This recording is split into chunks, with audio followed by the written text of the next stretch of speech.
الحمدللہ والصلاة والسلام علی رسول اللہ وعلی آلہ وصحبہ وموالا۔ محترم بھائیوں اور بہنوں، السلام علیکم ورحمۃ اللہ وبرکاتہ۔ ایڈوانس اسلامک کورس کے 14ویں کلاس میں آپ سب کا سواگت کرتے ہیں، اور اس کلاس میں ہم اسلامی آداب کے بارے میں جانتے ہیں۔ اسلامی آداب میں سے ایک ادب ہے سفر کے آداب، سفر کے ششٹاچار۔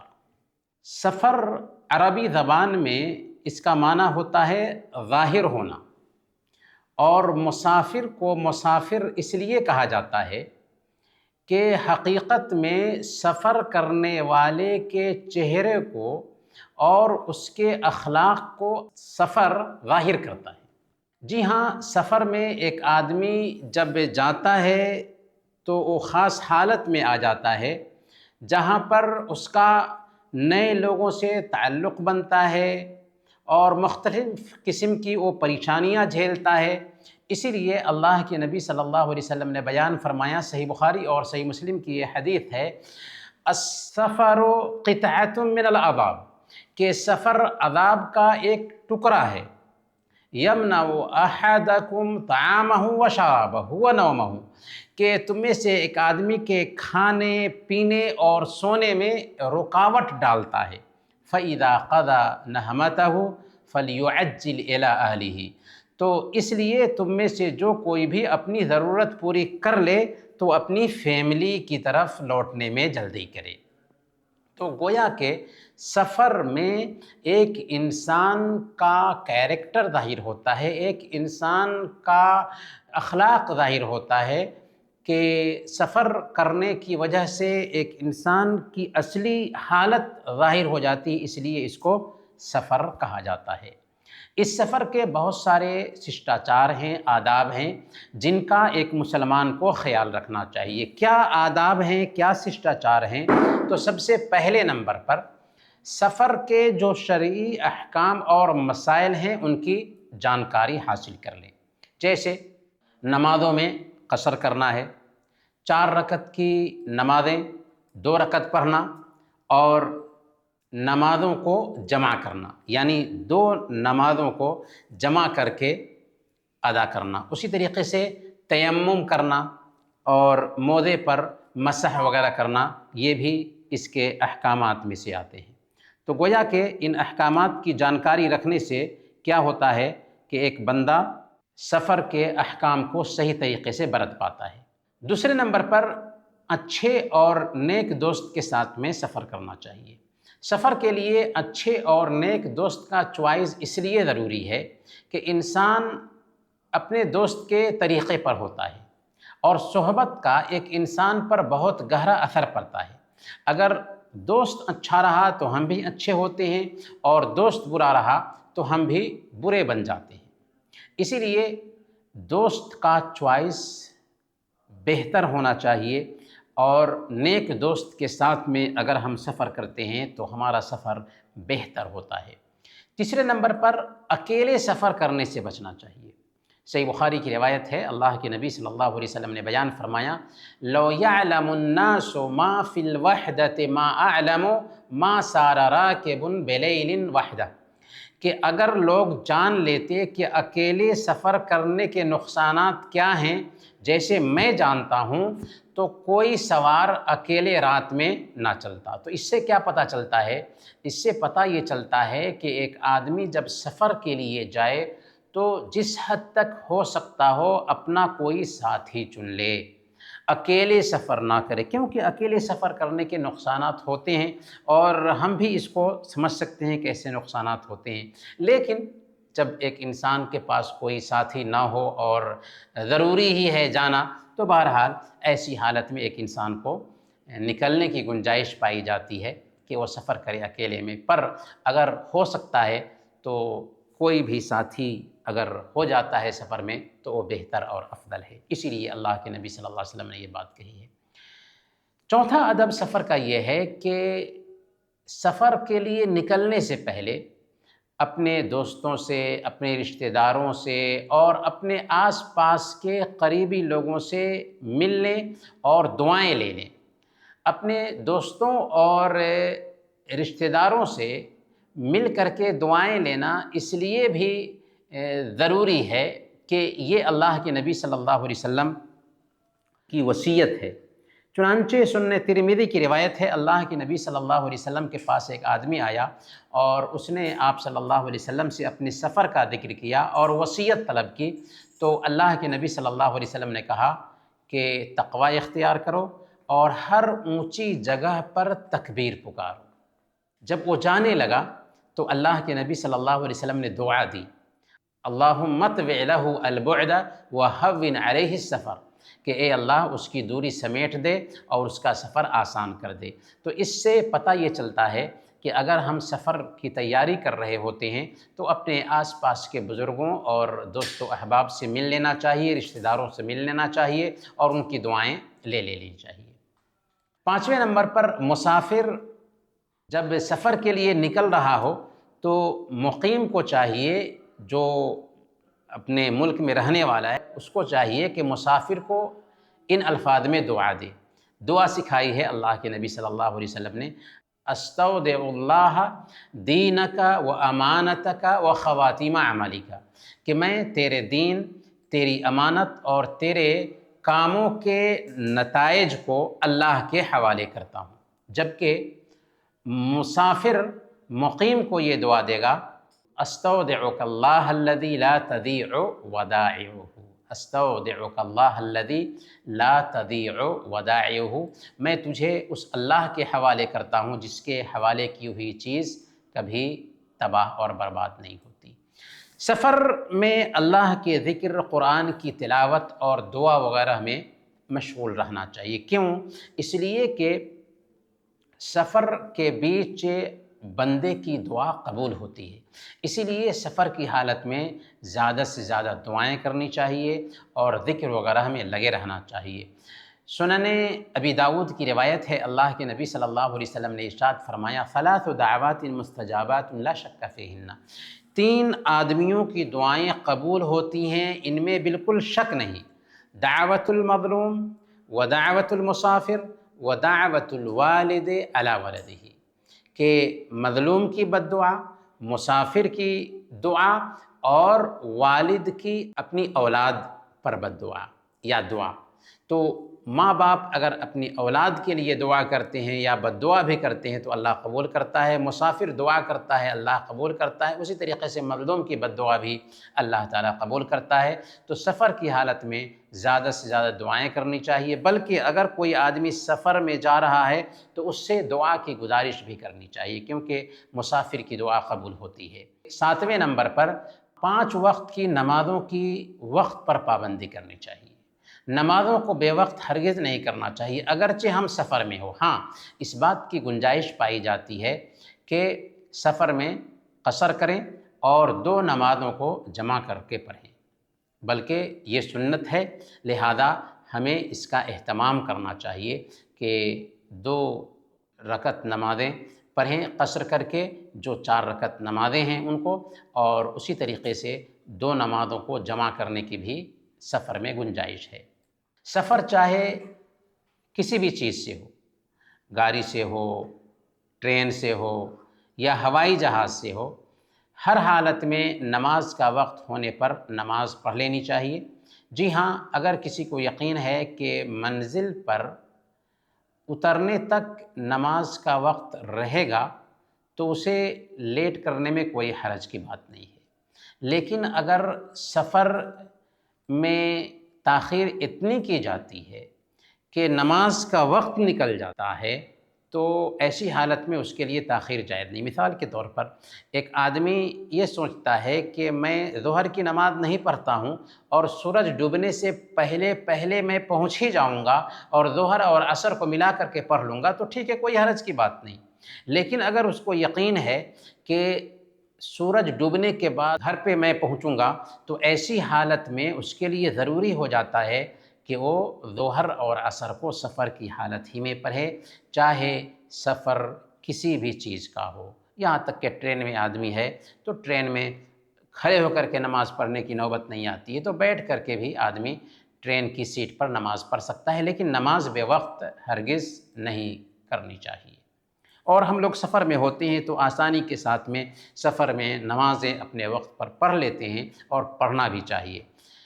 سفر کی حالت میں سواری پر بیٹھ کر نفلی نمازیں پڑھنا اللہ کے نبی صلی اللہ علیہ وسلم سے ثابت ہے، اس لیے مسافر کے لیے جائز ہے کہ نفلی نماز سواری پر سوار ہو کر کے یا وتر کی نماز سواری پر سوار ہو کر کے بیٹھ کر کے پڑھ لے۔ لیکن فرض نماز کی جہاں تک بات ہے تو سواری پر سوار ہو کر، جیسے جانور کی سواری ہے تو اس پہ سوار ہو کر کے نہیں پڑھ سکتے۔ اسی طریقے سے ایک آدمی اگر اپنی گاڑی سے سواری کر رہا ہے تو گاڑی میں بیٹھ کر کے نماز نہیں پڑھ سکتا، کیونکہ اس کو رکوع کرنا ہے، سجدہ کرنا ہے، تو اس کو چاہیے کہ وہ اتر کر کے فرض نماز ادا کرے۔ لیکن نفلی نماز کی بات ہے تو اس بات کی گنجائش ہے کہ سواری پر ادا کر لے۔ اگر سفر میں 3 یا اس سے زیادہ لوگ ہوں تو کسی آدمی کو اپنا امیر بنا لینا چاہیے۔ کیوں؟ اس لیے کہ اسلام یونٹی پر زور دیتا ہے، اختلاف سے منع کرتا ہے۔ تو اگر ہمارا کوئی امیر ہوگا تو امیر کے ساتھ سفر کرنے کی وجہ سے برکت ہوتی ہے۔ سنن ابی داؤد کی روایت ہے، اللہ کے نبی صلی اللہ علیہ وسلم نے بیان فرمایا، اذا كان ثلاثة في سفر فليؤمروا احدهم، کہ جب 3 آدمی کسی سفر میں نکلیں تو انہیں چاہیے کہ کسی ایک کو اپنا امیر بنا لیں۔ سفر کی حالت میں 3 یا اس سے زیادہ لوگوں میں سے کسی ایک کو امیر بنا لینے کا فائدہ یہ بھی ہوتا ہے کہ اچھے طریقے سے سفر ہو پاتا ہے اور لوگوں کے بیچ کسی طرح کا اختلاف نہیں ہوتا۔ سفر اگر ایک عورت کر رہی ہے تو اس کے لیے ضروری ہے کہ سفر محرم کے ساتھ کرے، یعنی اس کے ساتھ اس کا محرم ہو۔ شریعت نے عورت کے لیے بغیر محرم کے سفر کرنا حرام ٹھہرایا ہے۔ صحیح بخاری اور صحیح مسلم کی روایت ہے، اللہ کے نبی صلی اللہ علیہ وسلم نے ارشاد فرمایا، لا يحل لامرأة تؤمن بالله واليوم الآخر تسافر مسيرة يوم وليلة إلا مع ذي محرم عليها، کہ کسی عورت کے لیے جو اللہ پر اور آخرت کے دن پر ایمان رکھتی ہو، یہ جائز نہیں ہے کہ ایک دن یا ایک رات کا سفر بغیر کسی محرم کے کرے۔ تو اس سے پتہ کیا چلا؟ اس سے پتہ یہ چلا کہ عورت کے لیے جائز نہیں ہے کہ وہ ایک دن یا ایک رات کا سفر محرم کے بغیر کرے۔ اور فلائٹ کا بھی اگر سفر ہو رہا ہے تو اگرچہ 4 گھنٹے کا سفر ہوتا ہے، پر یہ بھی ایک دن اور ایک رات کے سفر کے برابر میں ہے، کیونکہ ایک آدمی اگر اپنی سواری سے سفر کرتا ہے تو اتنی مسافت طے کرنے کے لیے 4 دن بھی لگ سکتا ہے۔ تو اس ناحیہ سے یہ ایک دن اور ایک سفر کے برابر میں ہے، لہذا اگر کوئی فلائٹ کا بھی سفر کر رہا ہے تو عورت ہے تو اس کے لیے محرم کی ضرورت ہوتی ہے۔ یہاں تک کہ ایک عورت اگر حج اور عمرہ کا سفر بھی کر رہی ہے تو اس وقت بھی بغیر محرم کے وہ سفر نہیں کر سکتی، بلکہ اگر کسی عورت کی خواہش ہے حج کرنے کی اور اس کے اوپر حج فرض ہے تو اس وقت تک اس کے اوپر حج فرض نہیں ہوتا جب تک کہ اس کے پاس محرم نہ ہو۔ تو ایک عورت اگر حج کے لیے جا رہی ہے تو اس کے لیے محرم کا ہونا ضروری ہے۔ صحیح بخاری اور صحیح مسلم کی روایت ہے، حضرت ابن عباس رضی اللہ تعالیٰ عنہ بیان فرماتے ہیں کہ انہوں نے اللہ کے نبی صلی اللہ علیہ وسلم کو فرماتے ہوئے سنا کہ کوئی آدمی کسی عورت کے ساتھ اکیلے میں نہ ہو اور نہ ہی کوئی عورت محرم کے بغیر سفر کرے۔ یہ بات جب اللہ کے نبی صلی اللہ علیہ وسلم نے بیان فرمائی تو ایک آدمی کھڑا ہوا اور اس نے پوچھا کہ اے اللہ کے رسول صلی اللہ علیہ وسلم، میں نے جہاد میں نام لکھایا ہے اور میری بیوی حج کے لیے نکل رہی ہے۔ تو اللہ کے نبی صلی اللہ علیہ وسلم نے کیا فرمایا؟ فرمایا اذهب فحج مع امراتک، جاؤ اور اپنی بیوی کے ساتھ حج کرو۔ تو اس سے پتہ یہ چلا کہ ایک عورت کے لیے ضروری ہو جاتا ہے کہ وہ حج کے لیے بھی جا رہی ہے تو محرم کے ساتھ حج کے لیے جائے۔ سفر کے آداب میں سے ایک ادب ہے کہ جمعرات کے دن سفر کے لیے نکلنا بہتر ہے۔ اللہ کے نبی صلی اللہ علیہ وسلم جمعرات کے دن صبح میں سفر کے لیے نکلنا پسند کرتے تھے۔ چنانچہ سنن ابی داؤد کی روایت ہے، حضرت کعب بن مالک رضی اللہ تعالیٰ عنہ بیان فرماتے ہیں کہ ایسا بہت کم ہوتا تھا کہ اللہ کے نبی صلی اللہ علیہ وسلم جمعرات کے علاوہ کسی اور دن سفر میں نکلے، یعنی اللہ کے نبی صلی اللہ علیہ وسلم جب سفر کا ارادہ کرتے اکثر جمعرات کے دن ہی نکلتے تھے۔ تو ایسا نہیں ہے کہ جمعرات کے دن ہی سفر کرنا ضروری ہے، لیکن افضل اور بہتر یہ ہے کہ جمعرات کے دن سفر کے لیے نکلا جائے، کیونکہ اللہ کے نبی صلی اللہ علیہ وسلم اکثر جمعرات کے دن سفر پر نکلتے تھے۔ سفر کی دعا بھی پڑھنی چاہیے، جب سواری پر سوار ہو جائیں تو یہ دعا پڑھیں جو اللہ کے نبی صلی اللہ علیہ وسلم نے ہمیں بتائی ہے، لمبی دعا ہے، صحیح مسلم میں یہ دعا آئی ہے، سبحان الذی سخر لنا ھذا وما كنا له مقرنین وإنا إلى ربنا لمنقلبون اللهم إنا نسألك في سفرنا هذا البر والتقوى ومن العمل ما ترضى اللهم هون علينا سفرنا هذا واطب عنا بعده اللهم أنت الصاحب في السفر والخليفة في الأهل اللهم إني أعوذ بك من وعثاء السفر وكآبة المنظر وسوء المنقلب في المال والأهل۔ یہ دعا ہے جسے ایک مسافر کو سفر کی حالت میں سفر شروع کرنے سے پہلے پڑھنا چاہیے، اور جب سفر سے لوٹ کر کے آئیں تو اس دعا کے ساتھ ساتھ یہ دعا بھی پڑھنی چاہیے، یعنی سب لوٹ کر کے آئیں تو آئبون طائبون عابدون لربنا حامدون، یعنی جب جا رہے ہوں تو ابھی ہم نے جو دعا بتائی وہ پڑھیں گے، اور جب سفر سے لوٹ کر آ رہے ہوں تو وہ دعا کے ساتھ ساتھ یہ دعا بھی ملائیں گے، آئبون تائبون عابدون لربنا حامدون، کہ ہم واپس لوٹنے والے ہیں، توبہ کرنے والے ہیں، عبادت کرنے والے ہیں، اور اپنے رب کی تعریف کرنے والے ہیں۔ سفر کے دوران دعائیں بھی پڑھنا اللہ کے نبی صلی اللہ علیہ وسلم کی سنت ہے۔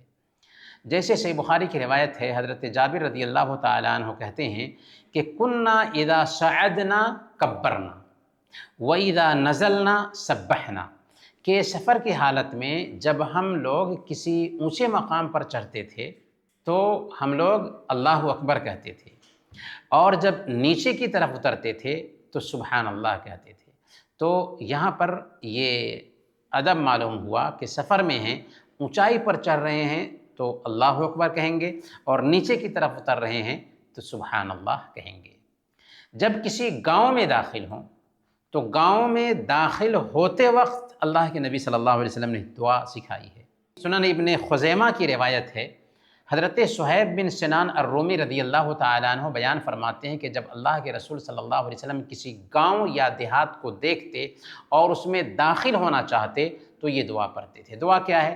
اللہم رب السماوات السبع وما اضللنا ورب الارضین السبع وما اقللنا ورب الشیاطین وما اضللنا ورب الریاح وما ضرینا اسألک خیر هذه القریہ وخیر اہلها وخیر ما فیها واعوذ بک من شرها وشر اہلها وشر ما فیها۔ تو یہ دعا اللہ کے نبی صلی اللہ علیہ وسلم نے سکھائی ہے، اس دعا کا اہتمام کرنا چاہیے۔ یہ حسن درجے کی حدیث ہے، شیخ ابن باز رحمۃ اللہ علیہ نے اسے حسن قرار دیا ہے۔ سفر کے دوران کسی جگہ پر اتریں تو اکٹھا ہو کر بیٹھیں، یعنی بہت سارے ساتھی ہیں سفر میں تو سب لوگ ادھر ادھر منتشر نہ ہو جائیں بلکہ اکٹھا ہو کر بیٹھیں۔ سنن ابی داؤد کی روایت ہے، حضرت ابو ثعلبہ الخشنی رضی اللہ تعالیٰ عنہ بیان فرماتے ہیں کہ سفر کی حالت میں لوگ کسی جگہ پر اترتے وادیوں اور گھاٹیوں میں ادھر ادھر پھیل جاتے تھے۔ اللہ کے نبی صلی اللہ علیہ وسلم نے جب دیکھا کہ صحابہ ادھر ادھر منتشر ہو جاتے ہیں، پھیل جاتے ہیں، تو آپ نے ان سے کہا تھا ان تفرقکم فی هذه الشعاب والاودیۃ انما ذلکم من الشیطان، کہ تمہارا ان وادیوں اور گھاٹیوں میں بکھر جانا شیطان کی طرف سے ہوتا ہے۔ اس کے بعد صحابہ کرام کا کیا طریقہ ہوا؟ حدیث کے ہی الفاظ ہیں، اسی حدیث میں اللہ کے نبی صلی اللہ علیہ وسلم نے جب یہ بات بتائی تو صحابہ کا عمل کیا ہوا؟ فَلَمْ يَنزِلْ بَعْدَ ذَلِكَ مَنزِلًا إِلَّا انضَمَّ بَعْضُهُمْ إِلَى بَعْضٍ حَتَّى يُقَالَ لَوْ بُسِطَ عَلَيْهِمْ ثَوْبٌ لَعَمَّهُمْ۔ اس کے بعد صحابہ کرام کا طریقہ یہ ہو گیا تھا کہ جب کبھی بھی صحابہ کسی جگہ پر اترتے تو ہر ایک آپس میں ایک دوسرے سے مل کر بیٹھتے تھے، یہاں تک کہ کہا جاتا کہ سب پر ایک کپڑا بچھا دیا جائے تو سب کو کافی ہو جائے۔ اس سے ایک ادب یہ بھی سمجھ میں آتا ہے کہ کسی ہم سبھا میں اکٹھا ہوتے ہیں تو ادھر ادھر بکھر کر کے نہیں بیٹھنا چاہیے، بلکہ قریب قریب ہو کر کے مل کر کے بیٹھنا چاہیے کہ اس سے مجلس کی برکت ہمیں حاصل ہوتی ہے۔ سفر کے آداب میں سے ایک ادب یہ بھی ہے کہ سفر کے دوران جب مسافر کسی جگہ پر اترے تو یہ دعا پڑھ لے اترنے کے بعد، اعوذ بکلمات اللہ التامات من شر ما خلق۔ کیا دعا ہے؟ اعوذ بکلمات اللہ التامات من شر ما خلق۔ اللہ کے نبی صلی اللہ علیہ وسلم نے فرمایا کہ جو بندہ کسی جگہ پر اترتا ہے اور یہ دعا پڑھ لیتا ہے تو جب تک کہ وہاں پر رہتا ہے اس کو وہاں کی کوئی بھی چیز نقصان نہیں پہنچاتی۔ پورے سفر میں سفر کے ساتھیوں کے ساتھ اچھا معاملہ کرنا چاہیے۔ ہم نے گفتگو کے شروع ہی میں بتایا تھا کہ سفر کی حالت ہی میں ایک انسان کا اخلاق ظاہر ہوتا ہے، اسی لیے ہم سفر میں ہیں تو اپنے ساتھیوں کے ساتھ میں اچھا معاملہ کریں، اچھے اخلاق کا مظاہرہ کریں، کسی کی غیبت نہ کریں، کسی کی چغلی نہ کھائیں، بیکار باتوں میں نہ لگیں۔ ہاں، کامیاب باتیں، اچھی باتیں، فائدے کی باتیں کرنی چاہیے، کیونکہ سفر میں ایسے ہی وقت کاٹنا مشکل ہوتا ہے، تو فائدے کی باتیں کرنی چاہیے تاکہ سفر میں ایک انسان جا رہا ہے تو اللہ کی رحمت اس کو اتر رہی ہوتی ہے، اللہ رب العالمین اس کی دعائیں قبول کر رہا ہوتا ہے۔ تو سفر کی حالت میں کس طرح کی گناہ کا کام نہیں کرنا چاہیے اور اچھی باتیں کرتے رہنا چاہیے اور بیکار باتوں میں نہیں الجھنا چاہیے۔ گھر پر پہنچنے سے پہلے فیملی کو اپنے آنے کی خبر دے دینی چاہیے تاکہ گھر والے تیاری کر لیں، کیونکہ اچانک آدمی گھر پر جاتا ہے تو گھر والے تیار نہیں تھے ویلکم کرنے کے لیے، تو گھر والوں کو فون کر کے بتا دینا چاہیے کہ ہم فلاں وقت میں آ رہے ہیں۔ صحیح بخاری کی روایت ہے، حضرت جابر بن عبداللہ رضی اللہ تعالی عنہما بیان فرماتے ہیں کہ اللہ کے نبی صلی اللہ علیہ وسلم نے بیان فرمایا، اذا دخلت لیلا فلا تدخل علی اہلک، کہ جب تم میں سے کوئی آدمی رات میں سفر سے واپس آئے تو اچانک اپنی فیملی کے پاس میں وہ داخل نہ ہو، حتی تستحد المغیبہ وتمتشط الشعثہ، کچھ انتظار کر لے یہاں تک کہ شوہر سے دور رہنے والی عورت اپنے جسم کے جو زائد بال ہیں ان کو صاف کر لے اور اپنے بکھرے ہوئے بالوں کو سنوار لے۔ یعنی ایک عورت ہے تو اپنے شوہر کے استقبال کے لیے خود کو تیار کر لے، اس لیے ایک آدمی کو چاہیے کہ گھر آنے سے پہلے اپنے گھر والوں کو خبر کر دے۔ حدیث میں اصل میں جو ممانعت آئی ہے وہ اس لیے ہے کہ آدمی اگر اچانک پہنچ جاتا ہے تو اپنے گھر والوں کو ایسی حالت میں دیکھے گا جس حالت میں دیکھنا اس کو پسند نہیں، اسی لیے یہ تعلیم دی گئی ہے۔ اور آج کل موبائل کا زمانہ ہے، موبائل سے فون کر کے خبر دی جا سکتی ہے کہ ہم فلاں وقت میں آ رہے ہیں یا فلاں دن آ رہے ہیں، تو اس طریقے سے گھر والے ان کو پتہ رہے گا کہ فلاں دن ہمارے آدمی آ رہے ہیں۔ ایک آخری ادب سفر کا یہ ہے کہ جب شہر میں آئیں، یعنی جب اپنے گاؤں میں پہنچ جائیں یا اپنے شہر میں پہنچ جائیں، اپنے ملک میں پہنچ جائیں، اپنی جگہ پر پہنچ جائیں تو مسجد جا کر کے 2 رکعت نماز پڑھیں، یہ بھی سنت ہے۔ اللہ کے نبی صلی اللہ علیہ وسلم کا طریقہ تھا کہ جب سفر سے آپ آتے تھے تو پہلے مسجد جاتے تھے اور وہاں 2 رکعت نماز ادا کرتے تھے۔ صحیح بخاری اور صحیح مسلم کی روایت ہے، حضرت کعب بن مالک رضی اللہ تعالی عنہ فرماتے ہیں کہ ان النبی صلی اللہ علیہ وسلم کان اذا قدم من سفر، جب اللہ کے نبی صلی اللہ علیہ وسلم سفر سے لوٹ کر کے آتے تھے، دخل المسجد، تو مسجد میں داخل ہوتے تھے۔ اللہ کے نبی صلی اللہ علیہ وسلم چاشت کے وقت جب سفر سے لوٹ کر کے آتے تو مسجد میں داخل ہوتے تھے، فصلی رکعتین قبل ان یجلس، تو بیٹھنے سے پہلے 2 رکعت پڑھ لیتے تھے۔ تو اس سے ہمیں یہ بات سمجھ میں آتی ہے کہ سفر سے لوٹنے پر مسجد جا کر کے 2 رکعت پڑھ لینا چاہیے اور پھر آ کر کے گھر جانا چاہیے۔ تو انہی باتوں کے ساتھ آج کا ہم درس ختم کرتے ہیں۔ اور اللہ تعالیٰ سے دعا کرتے ہیں کہ ہم نے جو کچھ بھی سیکھا ہے اللہ تعالیٰ اس میں برکت عطا فرمائیں اور اس کو اپنی زندگی میں جگہ دینے کی بھی توفیق دے۔ آمین۔ وصلی اللہ علی نبینا محمد وعلی آلہ وصحبہ اجمعین۔